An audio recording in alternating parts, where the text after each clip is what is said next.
اپنی جگہ پر بیٹھ گیا اور قرآن حدیث کا مطالعہ کرنے میں، اس میں غور و فکر کرنے میں مشغول ہو گیا، تو فرمایا کہ اللہ تعالیٰ کے فضل سے میرا حال یہ تھا کہ کوئی بھی آدمی کوئی بھی سوال کرتا تو اللہ تعالیٰ اس کا جواب فوراً میرے دل میں ڈالتے تھے، اور مجھے دشواری نہیں پیش آتی تھی۔ پیچیدہ سے پیچیدہ سوالات ہوتے، فقہ کے ہوتے، حدیث کے ہوتے، تفسیر کے ہوتے، تصوف و طریقت اور اصلاح اخلاق کے ہوتے، کسی قسم کے بھی لوگ سوال کرتے، اور سوال کرنے والے ان کے مجلس میں عوام نہیں ہوتے تھے، سوال کرنے والے بڑے بڑے علماء فقہا ہوتے تھے، تو وہ پوچھتے، اللہ کا فضل تھا، علم مستحضر تھا، فوراً جواب نکلتا تھا، مجھے فوراً دے دیا کرتا تھا۔ کبھی کبھار دشواری بھی ہوتی لیکن اکثر نہیں ہوتی تھی۔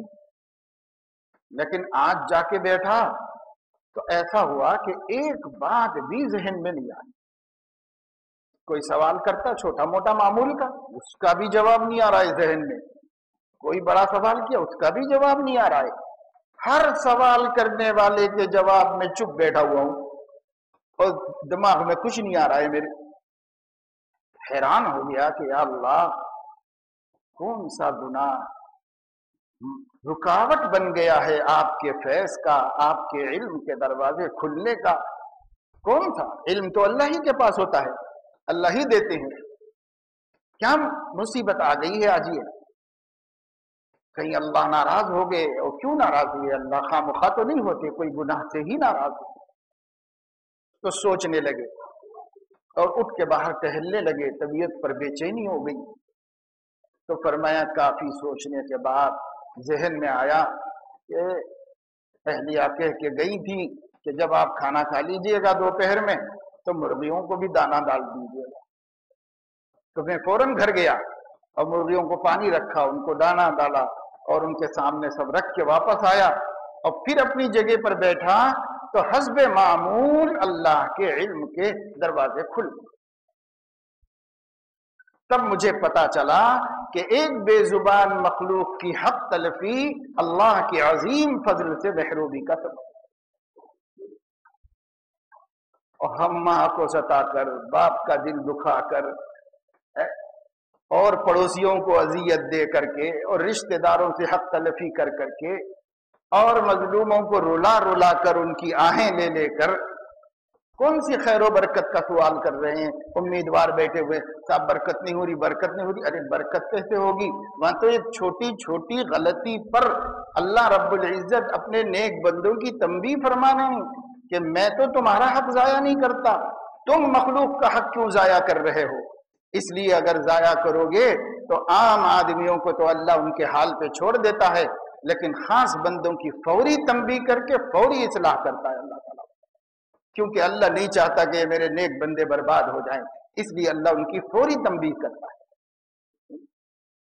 تو میرے دوستو، ایک حیثیت ہماری کیا ہے کہ ہم انسان ہیں، اچھے انسان ہیں، اچھے ہمسایہ ہیں، اچھے پڑوسی ہیں، اور جس کے ساتھ بھی ہمارا معاملہ ہے، اگر ہم خریدار ہیں تو اچھے خریدار ہیں، اگر ہم بیچنے والے ہیں تو اچھے بیچنے والے ہیں، اگر ہم کسی کے چھوٹے ہیں تو اچھے چھوٹے ہیں، اور کسی کے بڑے ہیں تو اچھے بڑے ہیں، اور کسی کے ساتھی ہیں تو اچھے ساتھی ہیں۔ ہمارے ساتھ اچھا لگا ہوا ہے کہ ایک انسان ہے، ایک حیثیت ہماری ہے۔ ہر جگہ پرکھ لو اپنے آپ کو، ہر جگہ دیکھ لو کہ ہم اچھے انسان ثابت ہو رہے کہ نہیں ہو رہے، کسی کے بھی ساتھ، مسلم کے ساتھ، غیر مسلم کے ساتھ، کسی کے بھی ساتھ۔ جانوروں کے ساتھ جب حق بتایا گیا تو انسان کا حق تو جانور سے زیادہ ہے۔ ہم اچھے انسان ہیں یا نہیں؟ کسی شہر میں رہتے ہیں تو اچھے شہری ہیں کہ نہیں ہیں؟ ہم اچھے شہری ہیں۔ جتنے قوانین ملک و مملکت کے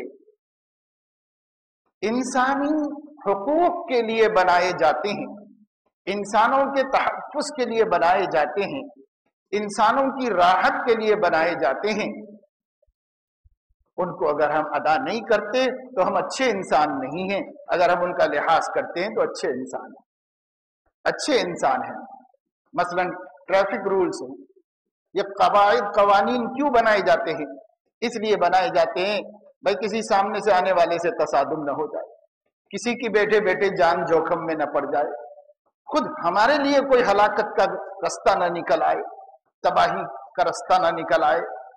اور یہ ضابطہ ہے، یہ ضابطہ ہے، یہ ضابطہ ہے، یہ ضابطے جو بنائے جاتے ہیں انسانی راحت کے واسطے، انسانوں کی حفاظت کے واسطے، وہ قواعد، وہ قوانین، وہ ضابطے چاہے کسی امیر المومنین نے بنائے ہوں اور چاہے کسی آزاد حکومت میں مسلمانوں نے بنائے ہوں یا غیر مسلموں نے بنائے ہوں، اگر ہم اس مملکت میں رہتے ہیں تو ان قواعد و قوانین کی جن کا تعلق انسانی تحفظ اور انسانی حقوق سے ہے، پابندی کرنا اللہ کی طرف سے لازم ہے، اللہ کی طرف سے لازم ہے ہمارے اوپر اس کی پابندی کرنا۔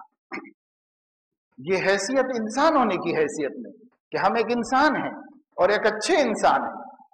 جو شخص اس کی خلاف ورزی کرتا ہے تو وہ یہ سمجھتا ہے کہ میں ہوشیاری کر لے رہا ہوں، لیکن وہ اپنے رب کو ناراض کرتا ہے، اپنے رب کو ناراض کرتا ہے، اور خدا نخواستہ اس کی اس ہوشیاری سے اس کو یا دوسرے کو اذیت پہنچ جائے تب تو وہ اور بڑا مجرم اللہ تعالیٰ کا بن جاتا ہے۔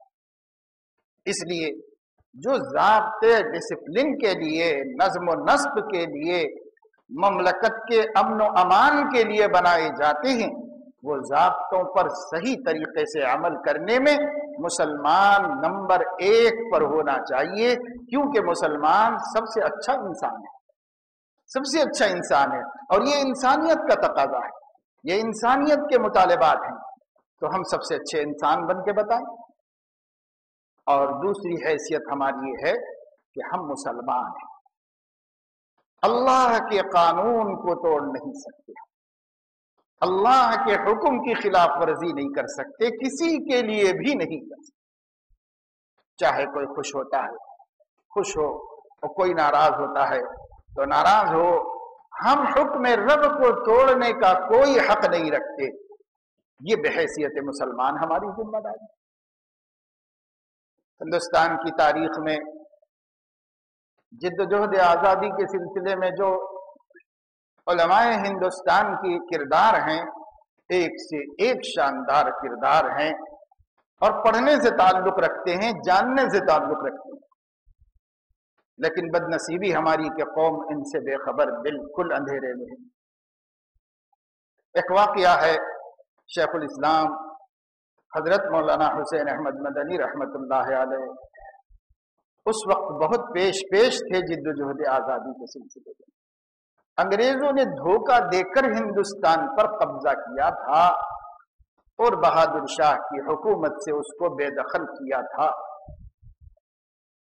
101 آدمی 60,000 پاؤنڈ لے کر برٹش حکومت کا نمائندہ بن کر ہندوستان میں آئے۔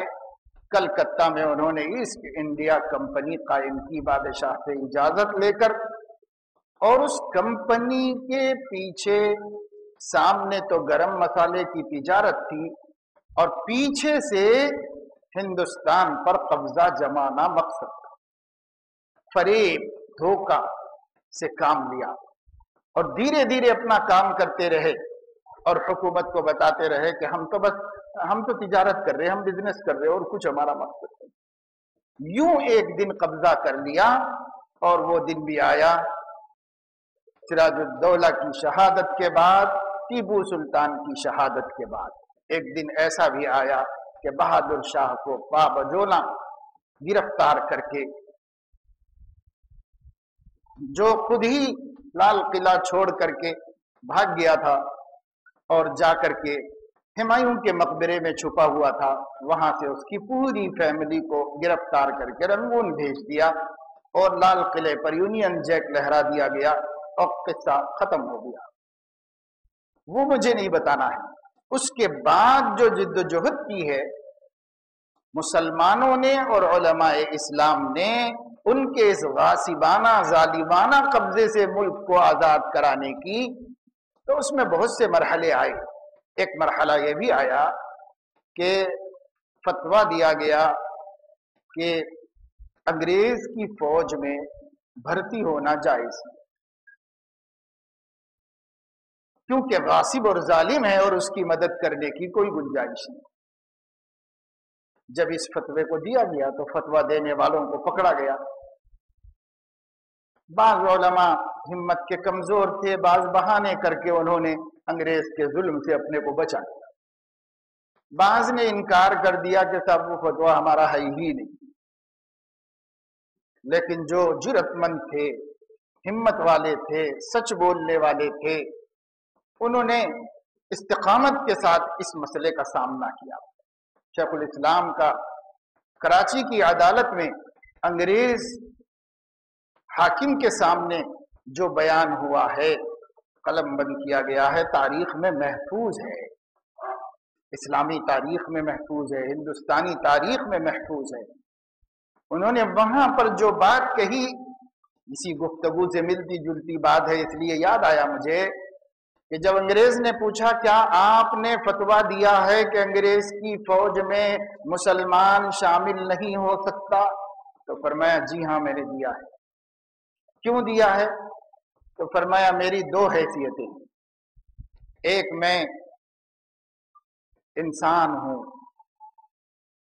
اور ایک اچھا انسان ہوں، اور دوسری حیثیت میری یہ ہے کہ میں مسلمانوں کا ایک رہنما ہوں، عالم دین ہوں۔ میں بحیثیت مسلمان جو اسلام کی تعلیم ہے اس کا فتویٰ دینے کا اللہ کی طرف سے پابند ہوں، آپ کی حکومت مجھے مجبور نہیں کر سکتی، میں اللہ کی طرف سے پابند ہوں۔ اس نے کہا آپ جانتے اس کی کیا سزا ہے؟ تو آپ نے اپنے بغل میں سے کپڑا نکالا، فرمایا کہ دیکھو یہ کفن ہے اور اس کی سزا موت ہے، میں تیاری کے ساتھ آیا ہوں، یہیں سے قبرستان چلے جاؤں گا، لیکن جو اسلامی حکم ہے اس کے خلاف نہیں بول سکتا، وہ اللہ کا قانون ہے، اس کو میں نہیں توڑ سکتا۔ تو ہماری دو حیثیتیں ہیں، ایک اچھے ہمسایہ، اچھے انسان، اچھے پڑوسی کی حیثیت ہے۔ اس حیثیت سے ہمارا وجود کسی انسان تو کیا کسی جانور کے لیے بھی تکلیف کا سبب نہیں بننا چاہیے، اور ایک حیثیت مسلمان ہونے کی ہے۔ تو اس اعتبار سے ہم اپنے عقیدے کا تحفظ، اپنے دین کا تحفظ، اپنے نبی کے طریقوں کا تحفظ، کتاب و سنت کا تحفظ ہمارا فریضہ ہے۔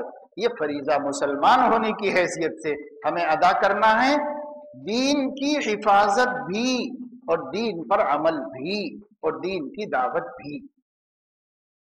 اور اسی حق کی وجہ سے ہمارے ملک کا جو دستور بنا، اس دستور میں ملک کے اندر رہنے والے تمام اقوام اور شہریوں کو اپنے اپنے مذہب پر عمل کرنے، اس کی حفاظت کرنے، اس کی تعلیم دینے اور اس کی تبلیغ دینے کا حق رکھا گیا ہے، اور اس حق کے مطابق الحمدللہ دوسری قومیں بھی اپنے اپنے دین کی اور اپنے اپنی تہذیب کی حفاظتیں کر لے رہی ہیں۔ کتنا کر رہی ہیں، کتنا نہیں کر رہی ہیں، ہمیں اس کے جائزے کی کوئی ضرورت نہیں، لیکن ہم مسلمان بھی آزادی کے بعد سے اور دستور کے نافذ ہونے کے بعد سے اپنے دین کی، اپنے ایمان کی، احکام شریعت کی حفاظت کرتے ہوئے آ رہے ہیں۔ اور ہمارا طریقہ کار کیا ہے؟ طریقہ کار یہ ہے کہ ملک کی نظم و نسق کے تمام قوانین میں ہم ملک کی پابندی کرتے ہیں، تمام فوجداری قوانین میں ہم اس کے پابند ہیں، لیکن ہمارے کچھ احکام شریعت ہیں، ان احکام شریعت کو ہم نے حکومت کے سامنے رکھ دیا ہے، اس میں رد و بدل کی کوئی گنجائش نہیں۔ اس وجہ سے ہم اس کو اسی طرح عمل کریں گے اور اسی طرح باقی رکھیں گے۔ اس کو حکومت نے تسلیم کیا اور اس کا نام ہے مسلم پرسنل لا۔ یہ مسلمانوں کے پرسنل قانون ہیں، اس میں کسی کو دخل دینے کا حق نہیں، یہ پرسنل قانون چند ایک ہی ہیں، اور وہ سب پیش کر کے اس کے بارے میں ہمیشہ ایک بورڈ بنا لیا گیا ملک میں کہ مسلمان دو حیثیتوں کو اپنے فراموش نہیں کرتے، بحیثیت ملک کے شہری کے بہترین شہری اور ڈسپلن قائم رکھنے والے شہری ثابت کرتے ہیں اپنے کو، اور بحیثیت مسلمان اللہ کے قانون میں رد و بدل کو برداشت نہیں کر سکتے۔ کچھ حالات ایسے بدلتے جا رہے ہیں ملک کے اندر جس کے نتیجے میں وہ جو دستور ہے جس میں یہ آزادی اقوام ہند کو باضابطہ عطا کی گئی ہے، اس کے خلاف بھی بہت سے بل آتے رہتے ہیں، اس کے خلاف بھی بہت سے احکامات آتے رہتے ہیں، اور پھر اس وقت میں مسلمانوں کو وضاحت کرنی پڑتی ہے، صراحت کرنی پڑتی ہے، اور پھر بہت سے مسلمان اب ایسے ہو گئے ہیں کہ ان کو دین کا صحیح علم نہیں ہے، احکام سے باخبر نہیں ہیں، اسلامی شریعت کے مزاج کو نہیں جانتے، اپنی اپنی جگہ پہ سب دانشور اور سب بڑے بڑے مجتہد اور عالم و مفسر و محدث بن گئے ہیں، اور وہ لوگ کہہ رہے ہیں بھئی یہ کرنے میں کیا حرج ہے، وہ کرنے میں کیا حرج ہے، اتنا بول دیے تو کیا ہوتا، اتنا بول دیے تو کیا ہوتا۔ ایسے لوگ بھی مل گئے ہیں ان کو تائید کرنے کے واسطے۔ تو اس وقت میں دین بھی خطرے میں ہو گیا اور دستور بھی خطرے میں ہو گیا۔ تو مسلم پرسنل لاء بورڈ ملک میں ایک مہم چلا رہا ہے کہ ہر علاقے میں جا کر کے مسلمانوں کا شعور بیدار کر رہا ہے کہ بحیثیت ہندوستانی ہم ہندوستانی دستور کی حفاظت کے ذمہ دار ہیں، اور بحیثیت مسلمان مسلم پرسنل لاء کی حفاظت کے ذمہ دار ہیں، دین کے حفاظت کے ذمہ دار ہیں۔ اس لیے مسلمانوں کو ان دونوں باتوں سے آگاہ رہنے کی ضرورت ہے، اور اپنے فریضے کو ادا نہیں کریں گے تو ایک طرف دین بھی ہمارا خطرے میں پڑ جائے گا، دوسری طرف ملک کا دستور بھی خطرے کے اندر پڑ جائے گا۔ اس سلسلے میں حیدرآباد میں دارالعلوم حیدرآباد کے احاطے میں آج مغرب کی نماز کے بعد ایک عظیم الشان پروگرام رکھا گیا ہے شعور بیداری مہم کے طور پر، جس میں مسلم پرسنل لاء بورڈ کے مرکزی قائدین خطاب کریں گے، صورتحال سے واقف کرائیں گے کہ اس وقت ملک میں ہمارے دین کو کیا چیلنجز ہیں اور ہمارے دستور کو کیا خطرات ہیں۔ اس کا تعارف کرا کر اور اس کو باضابطہ بتا کر پیش کر کے خواہش کی جائے گی کہ بھئی ہم اپنے فریضے کو ادا کریں، ہم انسان ہونے کی حیثیت سے، ایک اچھے شہری ہونے کی حیثیت سے اپنا فریضہ ادا کریں، اور بحیثیت مسلمان اپنا فریضہ ادا کریں۔ تو بھائیوں کو چاہیے کہ وہاں جائیں، شرکت کریں، بے خبر نہ رہیں۔ جس ملک میں جیتے ہیں اسی ملک کے حالات سے بے خبر ہوں تو کیسے زندگی گزاریں؟ تو بے خبر نہ رہیں، باخبر رہنے کے واسطے مسلم پرسنل لاء بورڈ کے اس اجلاس میں شرکت کر کے اس سے استفادہ کیجئے، صحیح معلومات حاصل کیجئے۔